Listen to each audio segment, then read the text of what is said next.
가지 말씀을 읽고 오늘은 이제 설교가 아닌 특강입니다. 여러분 말씀은 우리 또 담임 목사님 통해서 로마서 말씀을 들으시고 미처 듣지 못하신 분들은 오늘 온라인으로라도 하나님의 말씀을 들으시기를 바라겠습니다. 오늘은 특강이라는 점 참고하시고 그래도 하나님의 말씀 우리 토대로 나가겠습니다. 데살로니가 전서 4장 3절부터 8절까지 교독하여 보겠습니다. 제가 먼저 읽습니다. 하나님의 뜻은 이것이니 너희의 거룩함이라 곧 음란을 버리고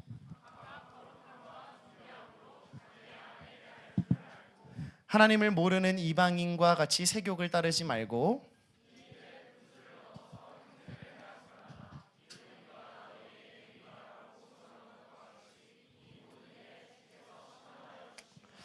하나님이 우리를 부르심은 부정하게 하심이 아니요 거룩하게 하심이니 그러므로 저버리는 자는 사람을 저버림이 아니요 너희에게 그의 성령을 주신 하나님을 저버림이니라. 아멘. 감사합니다. 오늘 혹시 새로 오신 우리 새가족분들이 계신가요? 오랜만에 오셨구나. 네, 반갑습니다. 너무 반갑습니다. 혹시 교회에 처음 오신 건가요? 누구시죠? 거기 있다는 얘기 들었는데요. 부끄러울 수 있으니까 저희가 이제 사랑에 대해서 나누고 있어요. 옆에 보시면 포스터 보이십니까? 우리 두나미스의 우리 보물들인 예은자매와 우리 서연자매가 함께 만든 우리 사랑 포스터인데 너무 예쁘죠? 네, 박수 해주시고 이런 재능을 사랑으로 또 해주신 두 분께 감사드리며 앞으로도 자주 좀 부탁드리겠습니다. 원래 교회에서 이런 은사 들키는 순간부터 이제 쓰임 받는 거거든요, 여러분. 미디어 팀 만들 생각하고 있습니다. 하고 있고 오늘은 특별히 이 연혼 성가, 연애, 결혼, 성과 가정에 대한 특강을 여러분과 좀 나누려고 해요. 저는 뻔한 거 하는 거 별로 안 좋아합니다. 여러분 결혼하셔야 돼서 아기를 낳아야 되고 이런 얘기 하려는 게 아니고 오늘은 진짜 여러분에게 청년으로서 필요한 성에 대한 얘기, 그리고 연애에 대한 얘기, 그리고 세 번째로 가정과 결혼에 대한 얘기를 하려고 합니다. 오늘 말씀 우리가 읽었는데 하나님 우리를 거룩으로 부르셨대요. 그래서 오늘 은혜로운 시간이 돼야 되는데 그러려면 우리가 먼저 이 단어를 좀 은혜롭고 경건하게 사용을 할 수 있어야 됩니다. 여러분 너무 시험에 들지 마세요. 여러분 성이 영어로 뭡니까? 여러분 영어 공부 안 했어요? 자, 여러분 성이 영어로 뭐예요? 이런 것도 시키면 시험 받는다고. 섹스잖아요. 여러분 오늘은 이 섹스라는 말을 은혜롭게 우리 안에 받아들이는 것을 목표로 합니다. 왜 그러냐면은 이 섹스라는 말을 제가 여기 한다는 걸 지금 짜집기 해가지고 여러분 부모님한테 보낸 다음에 사랑교회에서 돌리면 어떻게 되겠습니까? 저 목사가 미쳤네. 다음 주부터 못 보는 수가 있어요.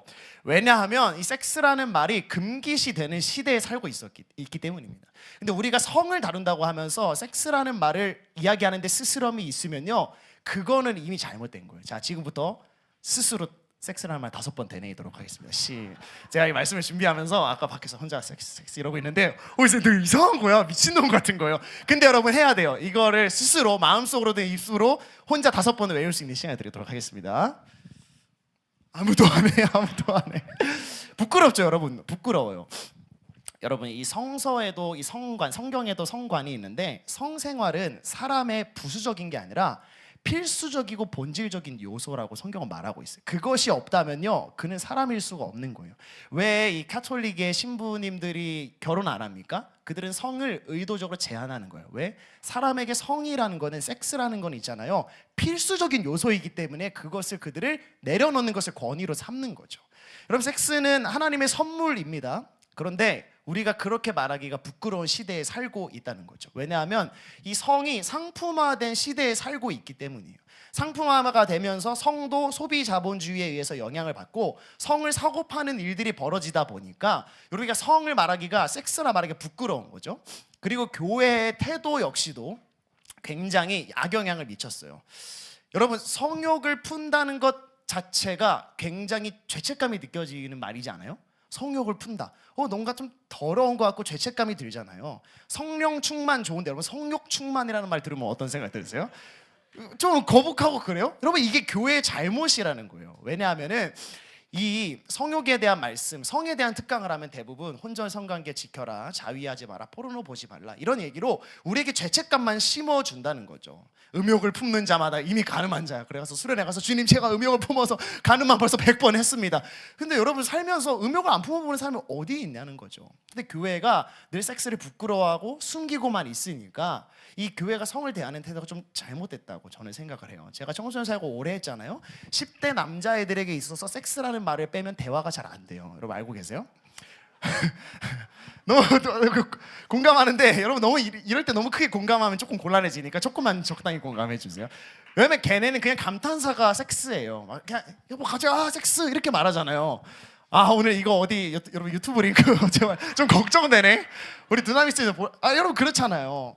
그런데 걔네한테 그것을 빼면 뭐가 남냐. 그리고 교회는 섹스에 대해서 뭘 말해주냐, 얼마나 삶이랑 큰 괴리가 있냐는 말이죠. 교회는 섹스에 대한 치유를 하는 게 아니라 일면 거세를 하고 있는 것처럼 보이는 경우가 왕왕 있어서 우리가 교회에서 이런 얘기를 하는 게 꼭 필요하다는 생각이 들었어요. 제 오늘 단어 선택이 좀 세다고 생각하거나 어떻게 집회 시간에 이런 말을 하냐 여러분 조금 용납해 주세요. 오늘은 특강이고 오늘은 이 부분을 우리가 청년으로서 한번 나눠봤으면 좋겠습니다. 여러분 교회에 만약에 임신한 10대 여성이 여러분에게 찾아왔다 생각합시다. 와가지고 말하는 거죠. 제가 이렇게 사고를 당해서 임신을 하게 됐는데 출산을 해야 될지 말아야 될지 고민이다. 여러분 뭐라고 대답하실래요?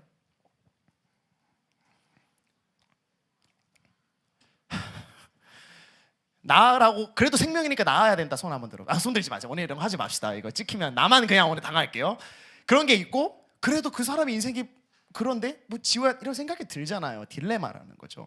근데 여러분 교회는 사실 어떻게 해야 되냐면 아니 만약에 나으라고 할 거면 야 나 생명이니까 우리 교회가 키워줄게 라고 말을 한다든지 이렇게 말을 해줘야 되는데 아유 그래도 생명이니까 낳아야지 하나님이 주신 선물이야 뭐 성대모사 하는 건 아닙니다. 이렇게 말을 하고 그래 놓고서는 아유 제 인생 막 살아도 그렇다고 손가락질하는 게 교회의 모습이라는 거예요. 교회는 그런 식으로 뜬구름 잡는 얘기만 하면 안 돼요. 아무도 책임지지 않는 교회의 성교육이 아니라 정말 교회가 책임지고 하나님이 거룩하다고 말하는 성을 가르쳐줄 의무가 있다는 거죠. 여러분 저는 성욕은 죄가 아니라고 믿습니다. 하나님의 형상으로 지음받았다는 증거예요. 여러분 증거예요. 여러분이 성충동이 들 때마다 사실은 죄책감을 느끼는 게 아니라 감사 기도를 드려야 돼요. 주님 제게 성욕을 주셔서 감사합니다. 왜냐하면 우리가 살아가는 데 있어서 필요한 욕구를 주신 거니까 감사 기도를 해야죠. 우리가 이거를 직무유기하고 교회에서 이렇게 하잖아요. 그러면 많은 사람들이 성을 어디서 배울까요? 인터넷에서 배우는 거예요. 포르노로 배우는 거예요. 우리 지금이야 뭐 유튜브나 챗GPT 이런 게 있지만 우리 동년배잖아요. 우리 클 때 성 어디서 배웁니까? 대부분 친구들한테서 배워요. 중학교 때 친구들에게서 사이트를 배운다든지 뭐 여러 가지를 배운단 말이죠. 그게 성에 대해서 습득하게 된 첫 번째 기억인 거죠. 여러분 교회가 오히려 이 성을 더 아름답고 거룩하고 좋은 것이라는 걸 알려줘야 돼요. 여러분 혹시 강아지 키우시는 분들이 있으세요? 수컷? 중성화 수술을 하죠. 중성화 수술을 하더라도 이제 우리 강아지를 전문 용어로 이제 얼마 되나? 오늘 특강이니까 뭐 분가분가라는 서울에서 우리 금천구에서 보통 쓰는데 이제 중성화를 하더라도 보통 짝짓기를 하는 그런 습성이 남아 있어서 하잖아요. 그때 뭐라 그래요? 아니 더러워 하면서 발로 차본 적 기억 있으세요, 여러분? 얘가 왜 이래 하면서 우리 인식 속에서는 짝짓기, 섹스, 성관계가 더럽다는 인식이 있는 거예요. 근데 여러분 개한테 그게 더러운 일입니까? 그게 자연스러운 일이잖아요. 하나님이 보시기에는 그 개와 자신의 피조물, 우리에게 주신 성적인 욕구는 하나님의 자연스러운 거예요. 근데 우리 인식에는 늘 그게 더럽다라는 인식이 벌써 깔려 있는 거죠. 강아지가 그런 걸 하는 거 보면서 더럽다고. 강아지가 강아지로 태어나가지고 번식의 욕구를 한다는데 왜 더럽냐고 한다는 거죠. 그래서 오늘 이 서론인데 지금은 뭘 해야 되냐?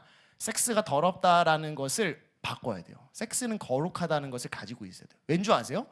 여기 있는 모두는 어머니 아버지의 거룩한 섹스를 통해 태어난 사람들입니다.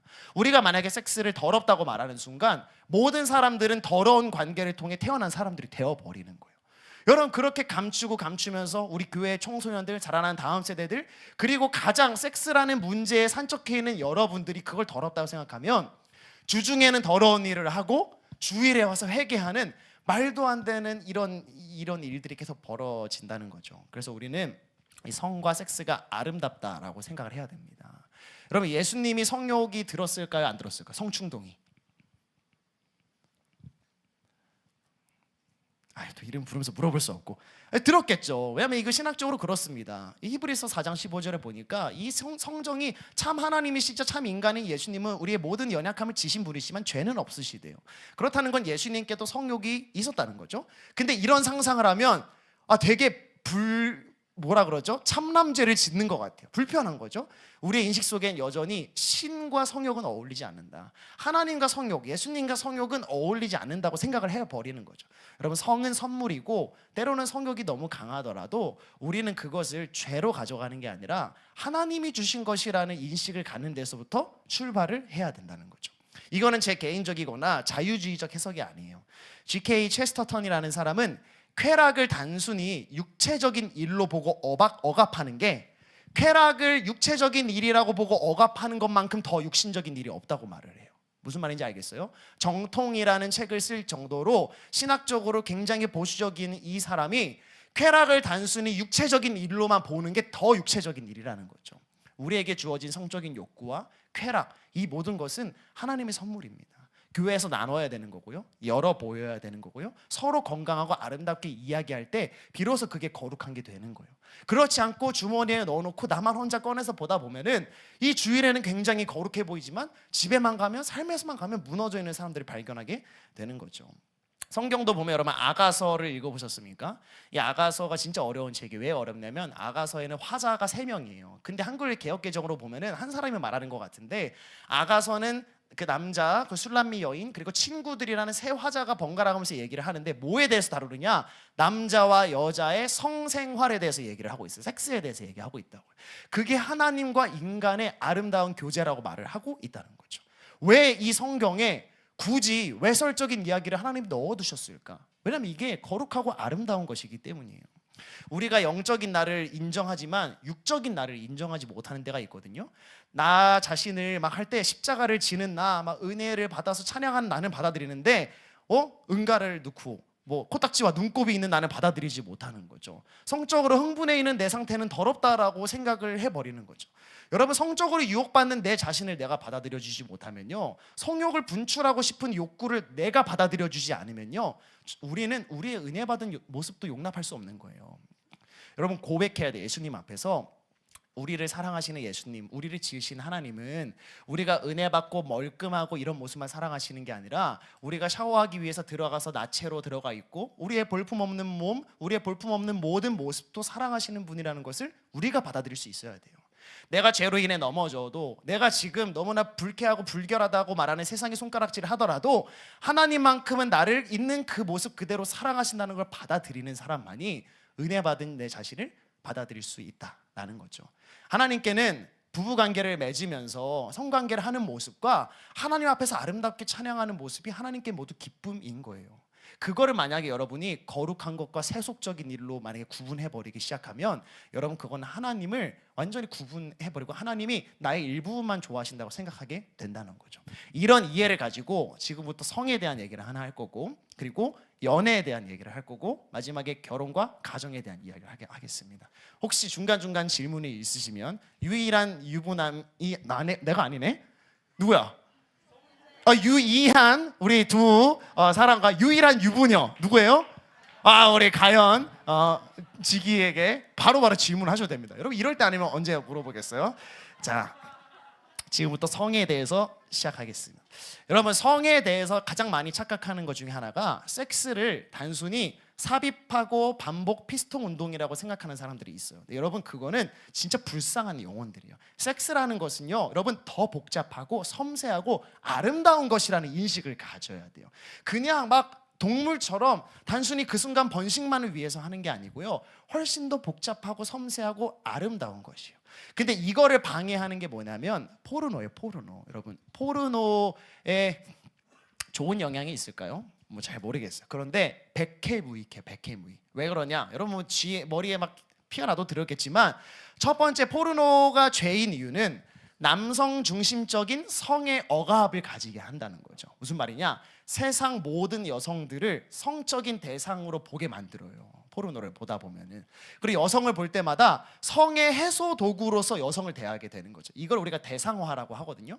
그냥 있는 영혼 그대로 보는 게 아니라 저 사람을 나의 성적인 해소의 창구로 보게 되는 거죠. 이게 포르노의 첫 번째 가장 안 좋은 악영향입니다. 두 번째는 이 중고등학생들이 무슨 착각을 하냐면요, 마치 모든 이성들이 섹스를 원하고 있다는 생각을 하게 돼요. 포르노를 자꾸 보다 보면. 왜?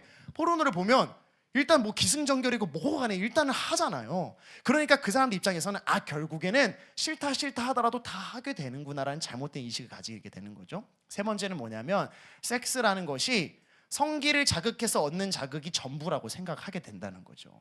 그리고 살찐 남녀들, 보고 싶지 않은 남녀들의 섹스는 아름답지 않다고 생각하게 만들어요. 이게 포르노가 우리에게 주는 굉장히 안 좋은, 특별히 남성들에게 주는 정말 악영향이거든요. 이것들이 쌓이고 쌓이면은 나중에 결혼해서도 이게 진짜 온전한 성관계를 가지기가 매우 힘들어져요. 매우. 뇌가 완전히 구조가 바뀌어 버리는 거예요. 내가 지금은 하다가 결혼하면 딱 끊어야지. 여러분, 그런 일이 벌어지지 않습니다. 우리나라의 성매매 산업의 1년 규모가 얼마인 줄 아세요? 성매매 산업 음지에 있는데 24조 원이래. 24조 원. 우리나라, 이것도 지금 5년 된 결과를 제가 가져온 건데, 우리나라의 성매매 산업 규모가 24조 원이라는 거예요. 세계 6위예요. 세계 6위. 근데 나머지 1위에서부터 5위는요, 성매매가 합법인 국가들입니다. 그러니까 우리나라는 성매매가 합법이지 않은 국가 중에서는 거의 1, 2위로 성매매를 하고 있어요. 통계적으로 봤을 때, 여러분을 비하하는 건 아닙니다. 여성 7명 중 1명이 윤락업에 종사했거나 하고 있다라고 통계에서 발표했어요. 물론 통계에는 함정이 있으니까. 그리고 회사원의 50%가 성매매 경험이 있다는 통계가 있습니다. 기혼자의 60% 이상도 이런 성매매 경험이 있다고 말하고 있어요.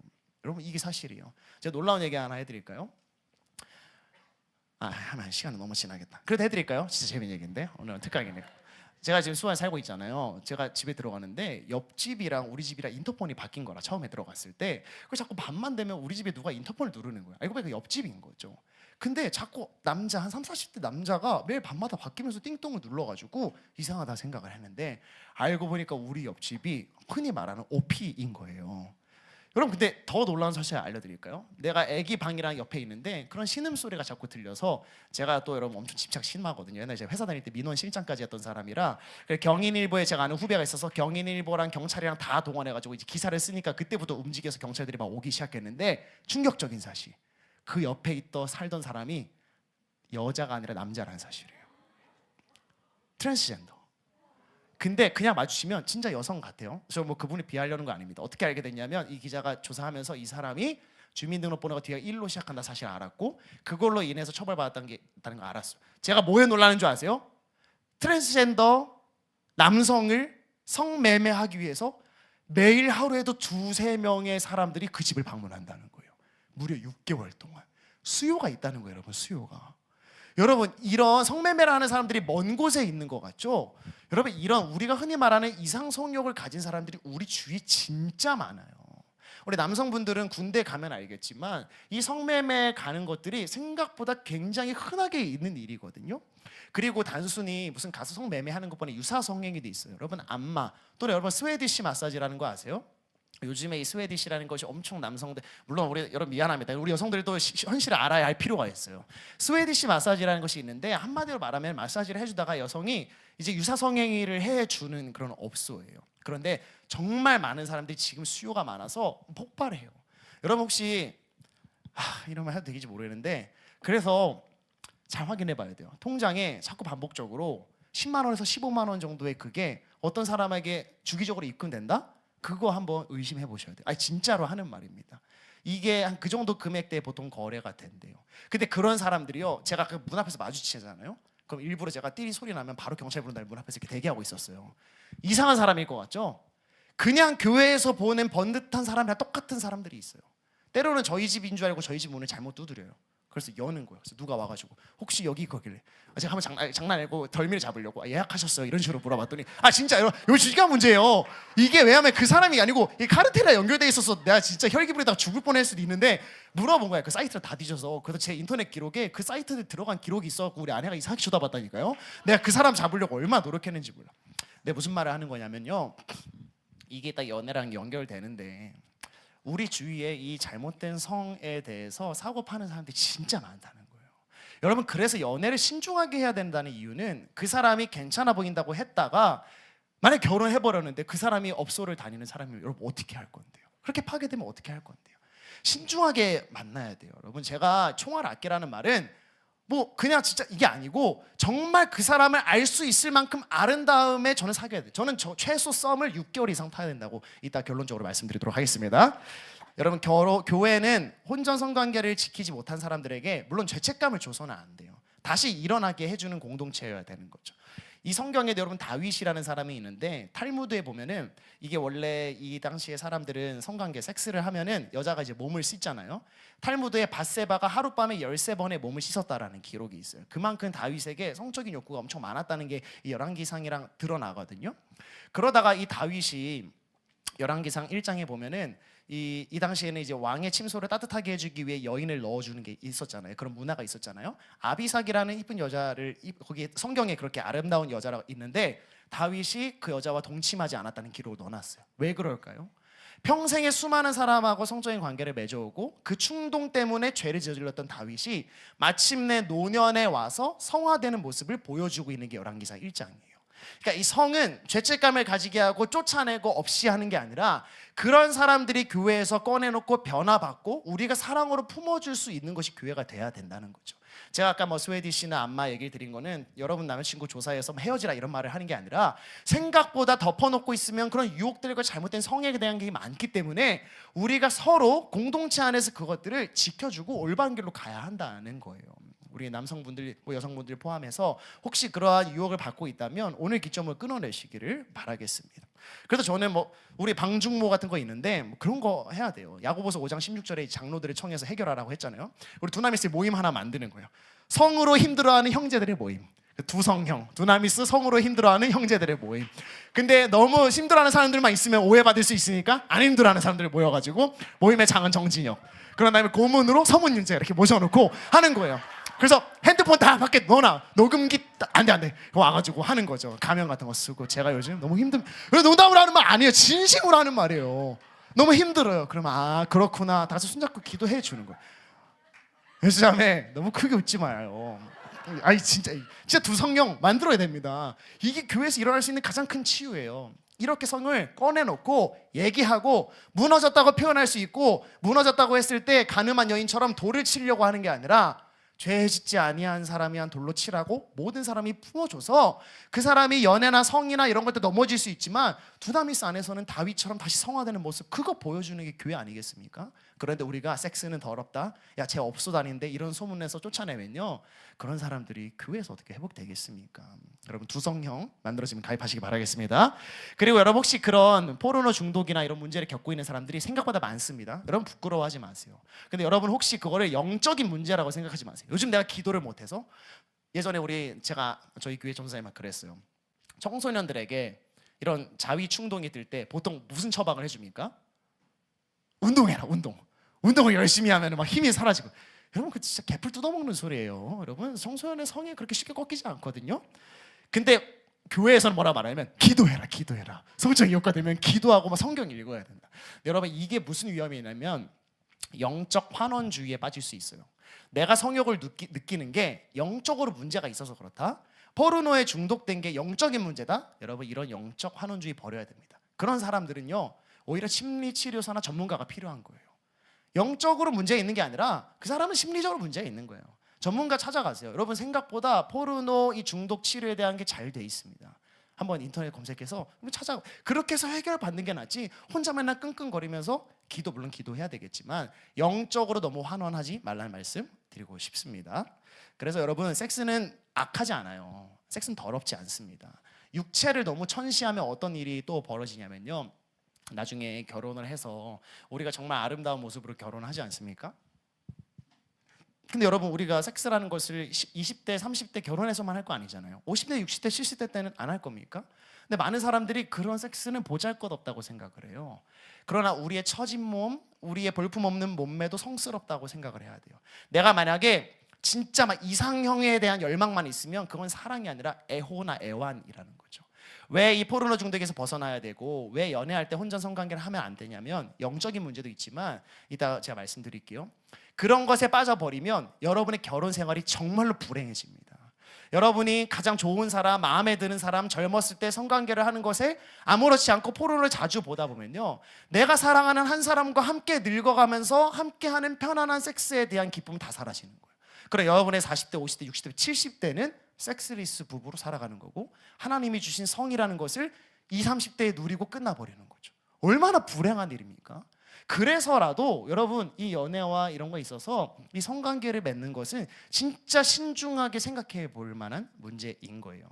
여러분 세상이 살아가는 모습의 몸이 있죠. 우리 인스타나 이런 거 보면 아 저런 몸, 저런 넓은 어깨. 근데 여러분 하나님은 그런 몸과 그런 사람들의 섹스만 기뻐하는 게 아니라 우리 모든 모습을 사랑하시고 우리의 모든 것들을 아름답고 거룩하게 받아주시는 것이라는 걸 아셔야 돼요. 지금 오신 분은 굉장히 놀라실 수도 있으니까 사전 설명을 좀 해주세요. 갑자기 목사가 앞에 가가지고 막 이런 얘기하면 교환 간사님 빨리 좀 얘기를 해주세요. 신고하지 말라고. 그렇습니다. 정리하자면 성은 아름다운 거다. 그리고 누리는 것이고 생각보다 왜곡된 성이 너무나도 많이 있기 때문에 충분히 알아보고 그것에 대해서 숙고한 다음에 연애를 하는 것이 중요해요. 20, 30대인 여러분에게 훨씬 더 중요합니다. 그냥 남자친구 여자친구가 야 하나님도 사랑하라 했으니까 우리 사랑하자 이런 식으로 하는 거 여러분을 망치는 행위라는 것을 아셨으면 좋겠어요. 두 번째, 성을 다뤘으면 연애를 해야겠죠. 예전에 저 막 고등학교 때, 내 고등학교 때 인스타가 있었나? 기억 미화 있었다고 칩시다. 요즘 릴스에 막 그런 거 있잖아. 몇 년도에 태어나셨어요? 2000년대면 말하고 1900 하면 깍깍 하면서 막 이씨 여러분 그러지 마세요. 예전에 막 그런 거 연애하면 야 너 나랑 연애하니까 모든 여자들 뭐 페이스북 언팔해 아니면 뭐 친구 추가하지 마. 싸이월드 시대긴 했는데 뭐 다 없애. 근데 여러분 이런 서로에게 미쳐버리는 것을 열정적 사랑의 근거로 삼는데 그거는 오히려 두 사람이 얼마나 외로웠는지를 드러내는 것뿐이에요. 에리 프롬이라는 사람이 사랑의 기술이라는 명제에서 뭐라 말했냐면 서로에게만 깊이 빠져드는 사람은 열정적인 게 아니고 기생충들이라고 말해요. 서로를 갉아먹는 거죠. 오히려 성숙한 연애는 어떤 것이냐면 서로를 사랑하기 때문에 더 많은 사람들을 사랑할 수 있는 자기 확장으로 나아가야 되는 거예요. 그러니까 둘이 너무 사랑해서 넌 나 아니면 안 돼, 난 너 아니면 안 돼, 나 말고 다른 사람 안 하지만 내가 바람 펴도 너는 절대 피지 마 이런 거랑 우리 아내가 제일 싫어하는 노래 그거 하면은 째려보는데 그러면은 여러분 그건 기생충 같은 사랑이다. 오히려 내가 여자친구를 사랑하기 때문에 이거를 통해서 교회에서 더 많은 이성들에게 GBS를 할 수 있게 되고 물론 어려워요. 어려운 일이지만 그렇게 나아가야 한다는 거죠. 사랑을 받는 사람 제외하고도 나는 다른 사람을 사랑하지 않겠어. 여러분 이런 거는요 강렬한 게 아니에요. 낯선 두 사람이 연인이 되고 이 두 사람이 가장 강렬하고 빠르게 서로의 장벽을 해소시키는 게 세상을 뭐라고 말하면 섹스라고 말하거든요. 서로 남이었는데 서로 성관계를 가진 다음에 그 장벽이 와르르 무너지면 하나가 된 것 같은 일치감을 느껴요. 그래서 그 사람들은 그게 특별한 사랑이라고 생각하지만 그런 섹스 중심의 연애는 오래가지 못합니다. 둘에게만 집착하는 이런 기생충 같은 게 돼요. 오히려 섹스를 신중하고 뒤로 밀어대야 하는 이유는요, 이 섹스를 하게 되면 연인 관계 하게 되면 어떤 일들이 있냐면은 감정에 휘둘려서 이런 성적인 관계를 맺게 되면은 헌신적인 사랑이나 이런 것들에 대한 가치는 후퇴하게 돼요. 섹스는 사랑의 일부분일 뿐이에요. 여러분 사랑의 표현 중에 일부라고 전부가 아니에요. 사랑에는 헌신도 있고요, 희생도 있고요, 표현도 있고요, 수많은 것들이 있는데 너무 섣부른 섹스로 서로 연인의 관계 이거는 꼭 세상 우리 그리스도인뿐만 아닙니다. 하게 되면은 그게 전부라고 생각하게 되는 거죠. 표현의 방식을 놓치게 돼요. 여러분 연애를 할 때 근데 우리 들어왔으면 혹시 뭐 얼마나 연애를 하고 있어요? 비중이 어떻게 돼요? 기운을 느껴보겠습니다. 아, 그 정도구나. 오케이, 알겠습니다. 답답하네요. 네. 여기 유익한가요? 그래요? 알겠습니다. 좀 걱정돼요. 이미 뭐 시작했는데 뭐 끝 맞춰야겠죠? 그동안 감사했습니다. 여러분 이제 진짜 제가 연애에 대해서 키포인트 하나 말해요. 오늘 제가 연애력 말할 거잖아요. 연장선상이에요. 여러분 연애를 할 때 트로피를 수집하는 듯한 연애를 하면 절대 안 돼요. 근데 그게 우리한테 엄청 여러분 트로피가 번역하면 뭐예요? 우리나라 말로? 전리품이잖아요. 전리품. 전리품이라는 것은 전쟁을 하고 난 다음에 그거를 전리품을 노획하는 거죠. 그래서 전시를 하는 거예요. 사슴을 잡았으면 사슴 목을 걸어놓고 약탈을 한 거를 놓음으로써 내 소유가 됐다는 것을 내 힘을 과시하는 게 트로피. 그 우승하면 트로피를 받고 전시를 해놓잖아요. 근데 많은 사람들이 연애를 트로피식, 전리품식 연애를 해요. 뭐냐? 저 사람을 사랑해서가 아니라 저 사람을 소유하고 있는 나를 사람들에게 보여주고 싶은 욕구가 있다는 거죠. 이렇게 잘생긴 남자, 인기 있는 남자가 내 남자라는 것을 보여주고 싶고, 이렇게 아름다운 여자가 내 여자라는 것을 보여주고 싶어요. 그런 사람들의 특징은 뭐냐면 그 사람을 얻기 위해서 엄청난 헌신과 잘해줌을 합니다. 진짜 흠뻑 빠져들 것처럼. 요즘 여러분 솔로 지옥 보세요. 우리 아내가 자꾸 그걸 봐요. 막 정신 없어 죽겠어. 자꾸 막 천국도 가고 뭐 지옥도 가고 헬리콥터 타고 너무 그런 트로피적 연애죠. 그런데 여러분도 경험해보셨고 많이 경험해봤을걸요. 그런 사람들은 내 소유가 되면요 그 다음부터 신경 안 씁니다. 왜? 내가 공을 들여서 전리품 차지했으니까. 그래서 갑자기 마음이 확 식고 헤어지는 경우가 많아요. 이거는 여기는 누군가를 하는 게 아니고 정말로 많아요. 심지어 저도 그랬거든요. 이따 시간이 나면 제 얘기를 해드리고 싶은데 시간이 없네요. 잠깐 해드려요?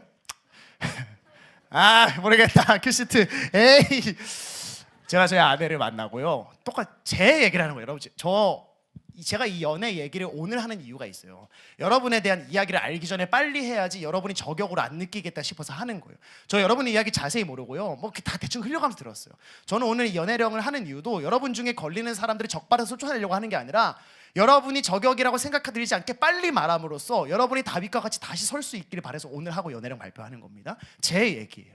저도 사역을 하면서 이 여자를 내가 사귀고 있다는 것을 보여주고 싶은 트로피적인 욕구를 엄청 했어요. 그래서 저희 아내를 열심히 꼬셨거든요. 대구 여자기도 하고 너무 귀엽고 제가 진짜 포켓걸이라고 말할 정도로 주머니에 넣고 싶었는데 그 당시 제가 힘들었어요. 이 얘기하면 진짜 나중에 우리 사경이 할 때 새벽 3시까지 한번 말씀을 해드릴게요.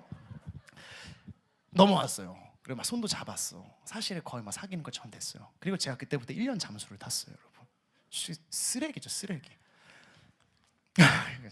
제 얘기라니까요. 하고 나니까 제 안에 있었던 문제들, 이 여자를 내가 얻으면 다 해결될 것이라는 묶였던 문제가 하나도 해결이 안 되고 또 답답함이 남는 거예요. 그때 제가 막 우울증이라고 여러 가지가 있었거든요. 그래서 제 아내한테 미안한데 내가 지금 좀 힘들어. 그래서 너랑 사귀면 너한테 악영향을 줄 것 같아. 그때 아내가 뭐라 말했냐면 그럼 내가 옆에 있으면서 널 지켜줄게. 아니 난 그거 부담스러워. 그래서 저 진짜 1년 동안 잠수 타고 신대원에 1년 휴학하고 회사 일을 했었어요. 쓰레기죠. 저 같은 사람이 여기 있다니까요. 그걸 느껴요. 내가 트로피적으로 했거든. 그 전에 연애도 마찬가지였어요. 그냥 누구한테 보여주고 싶었던 것 같아. 그 사람을 얻으니까 그 사람한테 관심이 없더라고. 그런데 1년 뒤에 아내를 다시 만나게 됐거든요. 사과를 하려고. 다시 사역을 해야 되니까 이 사람한테 사과를 해야겠다. 근데 우리 아내가 본인도 힘들었는데 제 이야기를 듣고 얼마나 힘들었냐고 눈물을 흘리면서 위로를 해주는 거예요. 그때 이 사람에 결혼해야겠다. 평생 헌신해야겠다. 진짜 제가 그때 여기고 그 눈을 딱 들어봤는데 우리 아내가 카리나처럼 보이는 거예요. 진짜 거짓말 안 해. 진짜로.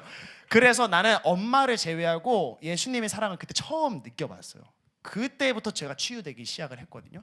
근데 여러분 이런 남성과 여성이 진짜 많아요. 여러분 그런 사람이 잘해준다고 해서 1주, 2주, 3주 있다가 사귀어버리면요 그 사람의 안에 있던 왜곡된 거 여러 가지 문제들이 그 연애를 파괴해야 되는데 그거는 그 남자나 여자의 문제가 아니라 사귄 여러분들도 문제예요. 왜 안 알아보고 사귀는데? 여러분 섣부르게 사귄 거 여러분 아니에요? 여러분도 외로웠으니까 만난 거잖아요. 여러분들도 그 사람을 그 여자 그 남자로 충족하려고 만난 거잖아요. 그런 다음에 공동체가 파괴돼가지고 여러분한테 뭐라고 하는데 왜 여러분이 그걸 가지고 뭐라고 하냐고요. 그런 일이 없을 수 있도록 연애령을 발휘하는 거니까 여러분 잘 지키세요. 최소 6개월 썸 타라. 우리 앞으로 기준입니다. 왜 그러냐면 포르노나 이런 것들이 솔직히 저도 그렇지만 자유롭지 못해요. 원나잇 스탠드, 여러분 선셋 쿠사 이런 말들이 정말 옛말이잖아요. 이제 귀에 못이 밖에도 들었잖아요. 그냥 이제는 우리가 결혼 전에 성은 그냥 누리는 거고 결혼 후에 성에 대해서는 많은 사람들이 신경 안 써요. 여러분 혼전 순결보다 중요한 게 뭔지 아세요? 혼후 순결이에요. 혼전 순결은 한순간의 실수로 뭐 이렇게 해서 자기만 하나님 앞에 죄책을 지면 되지만 혼후 순결을 지키지 못하는 순간 모든 사람의 인생을 망가뜨리는 겁니다. 그런데 우리가 가볍게 만나고 트로피식의 연애를 하고 사귀면서 성관계를 갖다 보면요 여러분이 진정으로 사랑해서 헌신과 모든 것을 주고 싶은 한 남자 한 여자를 만났을 때 모든 것이 망가져서 그때부터 다시 고쳐야 돼요. 60년 70년을 여러분의 10년 이거 참지 못하고 올바르게 드리지 못해서 여러분의 60년 70년이 고통스럽고 지옥에 빠지는 것보다 저는 이것을 하나님 앞에서 결단하고 지키기 중요합니다. 단순히 혼전 성관계를 말하는 게 아니에요. 그냥 연애를 하는 것도 마찬가지입니다. 더 알아보고 더 알아보고 더 알아봐야 여러분의 뇌와 마음과 정신을 즐길 수 있어요. 난 놀 거 다 놀다가 한 10학년쯤 돼가지고 제자훈련 딱 받고 그런 다음에 대청부 가가지고 좋은 자매나 형제 만나서 딱 결혼해서 행복하게 언약책풀에서 결혼한 다음에 또 해야겠다. 여러분 이거는요 죽기 전에 십자가에서 예수님께 구원받아서 천국 가겠다는 사람이랑 똑같은 거예요. 여러분 이런 말 하면 안 되는데 몇 분까지야? 35분까지니까 10분 남았네. 에이 그렇게 살지 마세요. 오케이 정리하고 들어가서 여러분 그러면 어떻게 해야 되냐? 6개월 동안 썸을 타면서 뭘 해야 되냐? 제가 이제 진짜 꿀팁 알려드립니다. 여러분 가족을 대하는 태도를 보셔야 돼요. 가족을 대하는 태도. 그 사람이 나한테 얼마나 잘해주느냐가 아니라 그 사람이 엄마 아빠한테 6개월 동안 나눴던 카톡을 제출하라 하세요. 진짜로 제출해라. 제출해서 서로 살펴봐요. 이렇게 그러니까 너 MBTI가 뭐니? 필요 없어 여러분. MBTI 경험 필요 없어. 엄마 아빠한테 카톡하는 거. 그리고 내 앞에서 너 내 앞에서 엄마한테 전화해봐. 아들한테. 엄마 전화해서 할 말 끊자? 문제 있는 거예요. 진짜 여러분 진짜 내가 오빠 같고 형아 같아서 하는 말이거든요. 엄마한테 잘하고 아빠한테 잘하고 대화하고 이런 사람들이요 평소 연인한테 잘하는 거예요. 여러분 뭐 돈이나 이런 것도 따져봐야죠. 그런 걸 따져보면서 여러분 이 사람의 성품을 왜 안 따져봐요? 이 사람이 갈등을 어떻게 이겨내는지, 이 사람의 인격은 어떤지, 이 사람이 힘든 순간에는 어떻게 버텨내는지, 이 사람들이 친구랑 있을 때는 어떤지, 이 사람이 나랑 있을 때 말고 다른 사람이 있을 때 어떤지를 보는데요 6개월도 짧아요.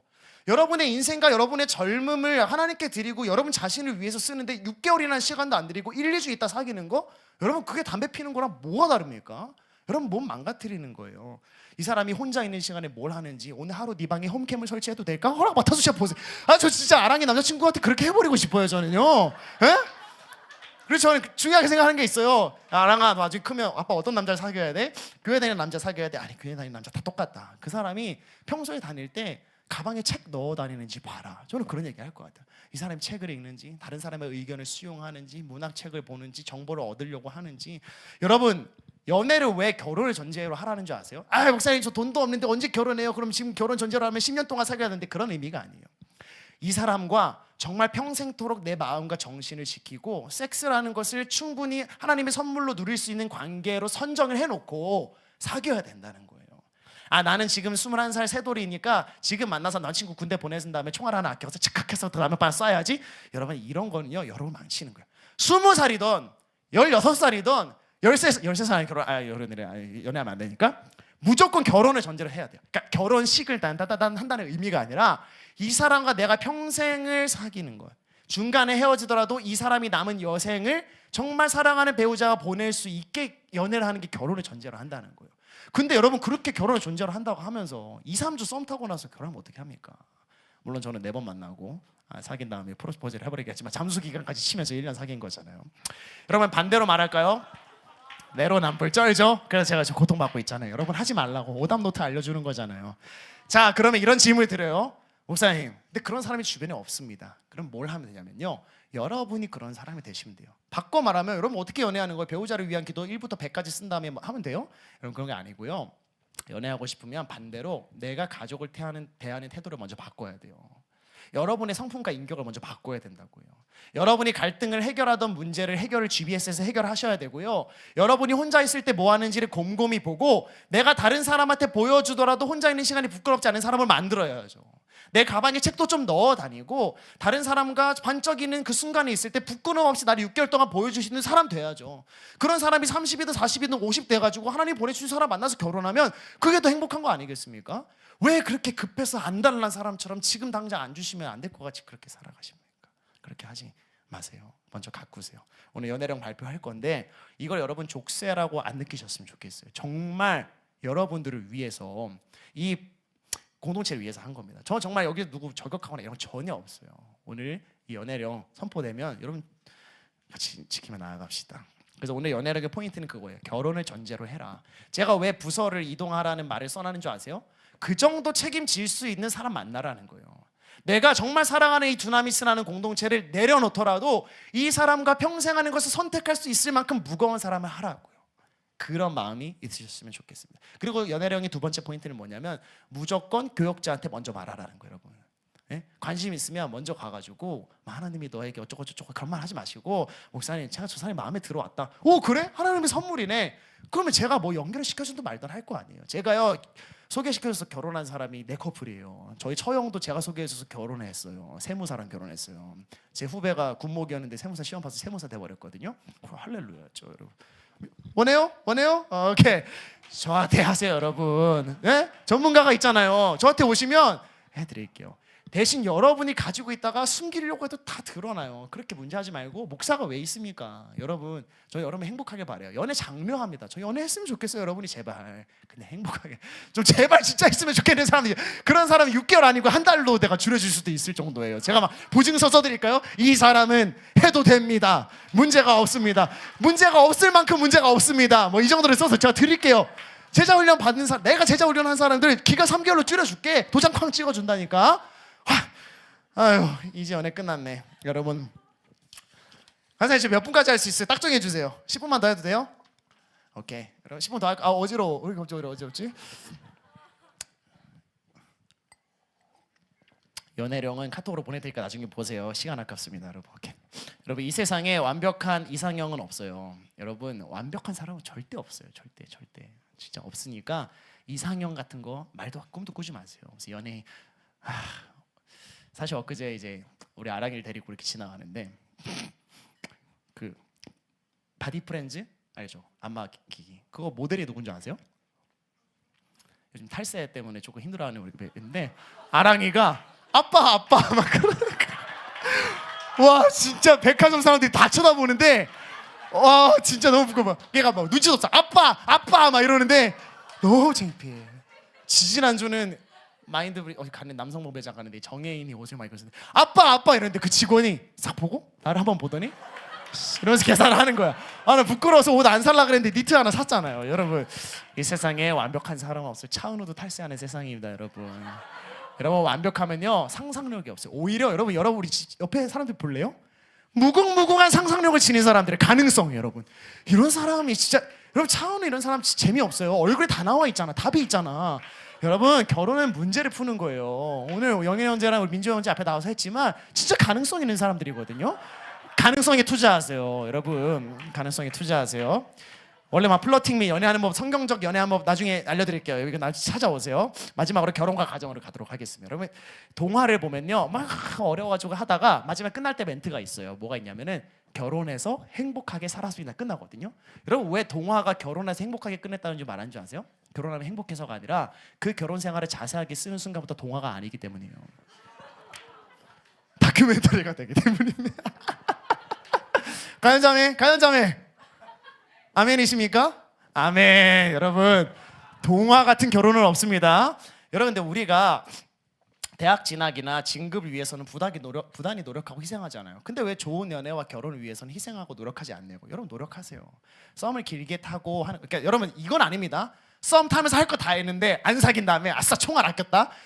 말도 안 되는 소리예요. 제가 말하는 거는 6개월 동안 보라는 건 진짜 멀리서 지켜보라는 거, 문틈 사이로 지켜보라는 거예요. 여러분 아무것도 하지 말고 손도 잡지 말고 기도만 하세요. 기도만. 그러면서 알아보시라고요. 이게 내가 쏜다 해가지고 여기 있는 사람 다 알아. 쏜다 안 쏴. 이러면 총알 쏜 거랑 똑같은 거예요. 내가 총알 다 뺏어버릴 거야 진짜.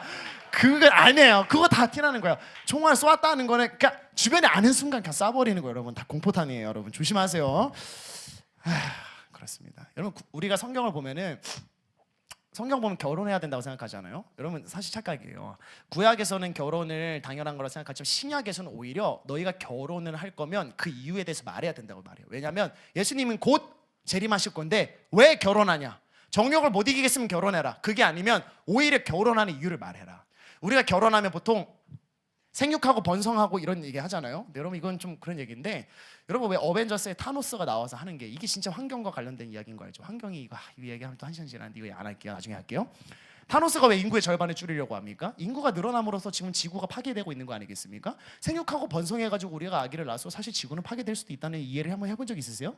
없으시죠? 한번 해보세요. 지금 해보세요. 그러니까 생육하고 번성하기 위해서 결혼하라는 것은 구약 시대의 말이에요. 신약 시대는 오히려 결혼할 거면 왜 결혼하는지에 대한 너희의 이해가 너의 고백이 있어야 된다는 거죠. 그래서 여러분도 여러분만의 이유가 있어야 돼요. 왜 내가 결혼하고 싶어 하는지에 대해서. 여러분 결혼 이것만 얘기하고 오늘 마치도록 하겠습니다. 결혼은 저희 처형이 결혼하기 저한테 물어보는 거예요. 제부, 결혼은 하나님이 짝지어준 사람이랑 하는 건데 짝지어준 사람을 어떻게 알 수 있냐는 거죠. 그렇죠? 그래서 내가 몰라, 뭐 붉은 실로 연결돼 있나? 뭐 그런 이상한 소리 했을 거예요. 그러다 이제 처형이 물어본 거예요. 그럼 제부, 그 목사님이니까 물어보는데 그럼 이혼한 사람은 하나님의 뜻대로 이혼한 거냐는 거예요. 자기도 목사 딸이면서 나한테 그런 거 물어봐. 어쨌든 여러분 어떻게 생각해요? 결혼은 하나님이 이어진 사람이랑 하는 거잖아요. 그럼 그 사람이 이혼했어. 그럼 하나님의 뜻대로 이혼한 거예요? 어떻게 생각하세요? 이게 오늘 이야기의 마지막 결정판입니다. 여러분 우리가 계속 말하잖아요. 사랑은 노력이고 의지다. 결혼은요 평생의 언약이고 결정은 내가 하는 거예요. 내가. 이걸 기억하셔야 돼요. 하나님께서 이런저런 사람들을 만나게 하시지만 결정은 내가 한다. 하나님의 인도와 간섭과 섭리는 있지만 그걸 거부하면 어리석은 결정일 수는 있지만 죄는 아니에요. 하나님이 배우자를 정해주신다? 여러분 그럼 책임도 하나님께 돌리게 되는 거죠. 아 내가 결혼 안 한다고 했는데 하나님이 하라고 하셔가지고 이 사람이랑 결혼했네, 이혼하니까 다 하나님 책임이야 라고 하게 된다는 거예요. 여러분 결혼은 우리가 결정하는 거예요. 우리에게 자유의지와 선택이라는 힘을 하나님이 허락하시잖아요. 그러나 잘못된 결정이라도 하나님은 섭리하신다는 게 우리 장로교의 믿음입니다. 하나님이 정해주시는 거면 결혼식 왜요? 서약이 무슨 필요 있어요? 하나님의 인도하심이 아무리 강력해도요 성경에는요 내가 싫으면은 결정을 안 할 수도 있다는 것을 성경은 보여줍니다. 결혼은 순종하는 게 아니에요. 너가 결혼해 뭐 통일교처럼 짝지어서 가다가 뒤에 사람이 신발끈 묶고 있으면 뒤에 사람이 와가지고 하나님 짝지었으면 결혼하는 그런 게 아니에요. 결혼은 하나님이 인도하신 사람 중에 내가 하나님 앞에서 평생 사랑하기로 약속하고 결단하는 거죠. 그렇기 때문에 연애부터가 정말로 중요한 거예요. 여러분에게 선택의 능력이 있기 때문에. 그래서 간혹 그런 사람이 목사님 우리 교회는 도대체 사람이 없어요. 여러분 선택은 여러분이 하는 거예요. 꺼진 불도 다시 보자. 꺼진 불도 다시 보자. 여러분 여기 꺼져 있는 불씨들이 있죠? 다시 한번 봐보세요. 다 사람은 있습니다.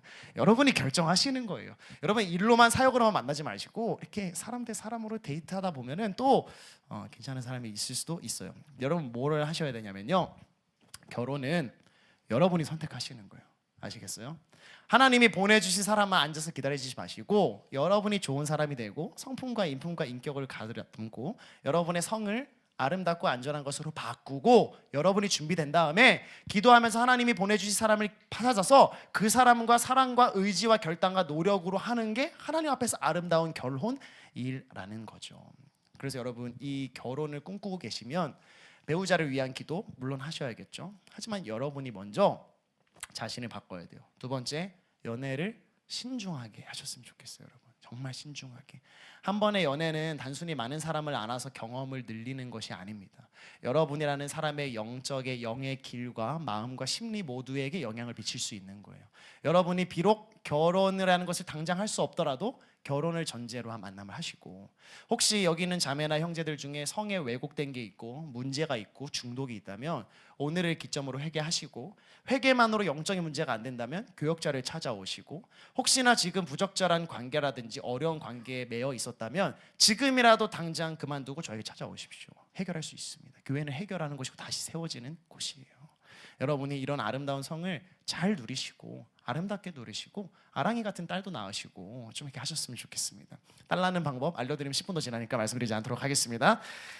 저는 이제 연애령을 한번 볼게요. 짧게 보겠는데 명심하셨으면 좋겠어요. 여러분을 살리려고 하는 거예요. 살리려고. 진짜 누가 제일 크게 웃었냐? 건산 오늘 대표 기도하는 사람, 산이 형제를 살리고 싶어서 쓴 거예요. 여러분 아멘. 해수자매 아멘. 근데 우리 여러분 보셔야 되죠? 우리 약속 하나 합시다. 이거를 보면서 저는 몰라요. 여러분의 머릿속에 누가 떠오를 수도 있어요. 근데 여러분 그거 사탄이 주는 마음이에요. 정죄하시면 안 돼요. 판단하시면 안 돼요. 이거 제 얘기네 라고 하지 마세요. 정진영 목사의 얘기라 생각하시고 여러분의 얘기라고 생각하셨으면 좋겠습니다. 그래서 여기에 동의되지 않는 분들이 있더라도 저를 따로 찾아오세요. 이게 우리 벌써 살릴 거예요. 우리 한번 같이 얘기했습니다. 사랑의 교회 대학 2부 두나미스 공동체 연애에 관한령 보겠습니다. 자, 함께 얘기했습니다. 시작. 두나미스 공동체의 연애는 결혼을 전제로 한 관계를 지향하며 어떠한 개인의 연애도 공동체의 공공선과 질서보다 앞설 수 없다. 본령은 연애를 통제하거나 처벌하기 위함이 아니라 개인과 공동체를 보호하고 관계로 인한 상처와 혼란을 예방하며 하나님 앞에서 거룩하고 책임 있는 만남으로 인도하기 위해 제정된다. 자, 1조부터 보도록 하겠습니다. 전문입니다. 두나미스, 제가 읽을게요. 두나미스 공동체 안에서 연애는 결혼을 전제로 한 책임 있는 관계를 원칙으로 합니다. 연애는 개인의 선택이지만 그 영향이 공동체 전체에 미칠 수 있음을 여러분 인식하셔야 돼요. 3번째, 개인의 연애가 영적 질서보다 앞설 수 없어요. 이에 반하다고 판단될 경우에는 제가 부서 차원의 조치를 취할 수 있습니다. 여러분, 이게 쫓아내겠다는 의미를 들이지 마시고 그만큼 공동체에게 중요한 문제라는 것을 아셨으면 좋겠어요. 다음,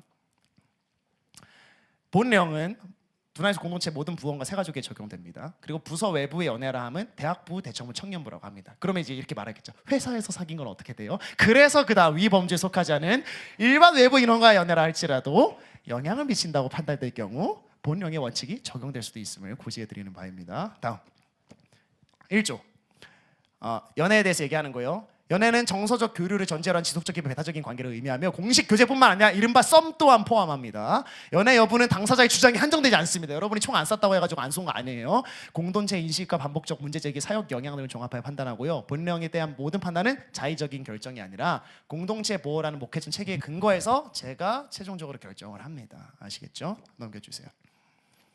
자, 1번, 여기 4조가 써 있어요. GBS 내 연애 및 관계 제한. GB 내의 연애는 원칙적으로 금지합니다. 동일 GB 내에서 연애를 원할 경우 저한테 먼저 보고하시고 다음 텀에 라인업 재배치 받으신 다음에 결혼이래 연애하시면 됩니다.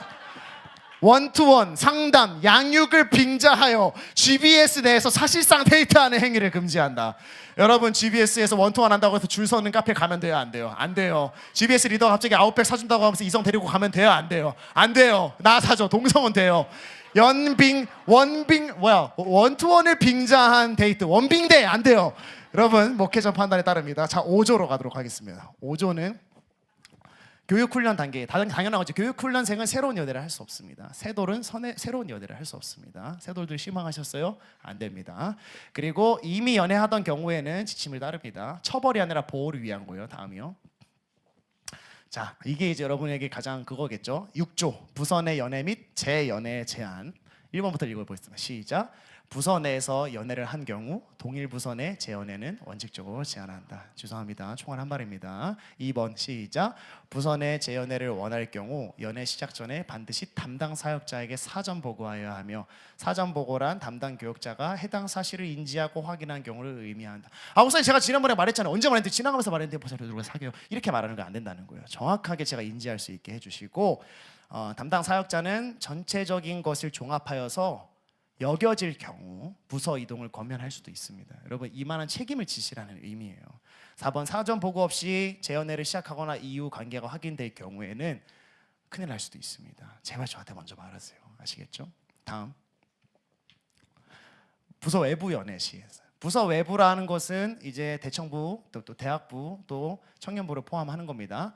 담당 교역자와 전 연인의 사전 인지 및 동의라는 항목을 넣었어요. 왜 그러냐면 여러분, 헤어질 때 잘 헤어지면 다음 연애가 문제 없습니다. 그거를 하라는 거고요. 나중에 한번 보세요. 위 절차를 충족하지 않고 연애를 시작한 경우에는 또 부서의 조치가 취해질 수 있습니다. 다음이요. 잦은 연애, 반복적인 관계 문제, 은폐 행위 등으로 질서를 훼손한다고 경험한 경우에는 사역 중단, 관계 조정지도, 부서 이동 권면할 수 있습니다. 이거는 제가 여러분 협박하는 거 아닙니다. 이런 엄중한 태도를 가지고 같이 가자는 거예요. 넘겨주시고요. 부칙 본령 선포일 2026년 2월 8일부터 즉각 시행한다. 땅땅땅. 자, 여러분의 총알이 재장전된 게 아닙니다. 여러분, 우리 두나미스를 그런 사랑의 공동체로 만들어갔으면 좋겠습니다. 오늘 다소 길고 좀 교회에서 들을 수 없는 내용일 수도 있겠지만 꼭 한번 여러분에게 해드리고 싶었어요. 이 영이 여러분의 연애와 여러분의 삶을 회복시킬 수 있는 영이 될 수 있으면 좋겠습니다. 그리고 아름다운 연애를 꿈꾸고 연애에서 오는 진짜 좋은 것들이 있거든요. 그런 것도 좀 늘었으면 좋겠고 했으면 좋겠습니다. 그래서 여러분 다 결혼 졸업하시고 여러분 다 언약 제풀에서 결혼하시고 저희가 다 같이 축가도 부르고 그런 날들을 꿈꿨으면 좋겠습니다. 혹시 질문 있으십니까? 있으시면 개인톡 주시고요. 하셨으면 좋겠습니다. 진짜 질문 있으신 분 있으세요? 없으시죠? 민지 연사님 왜 일어나셨어요?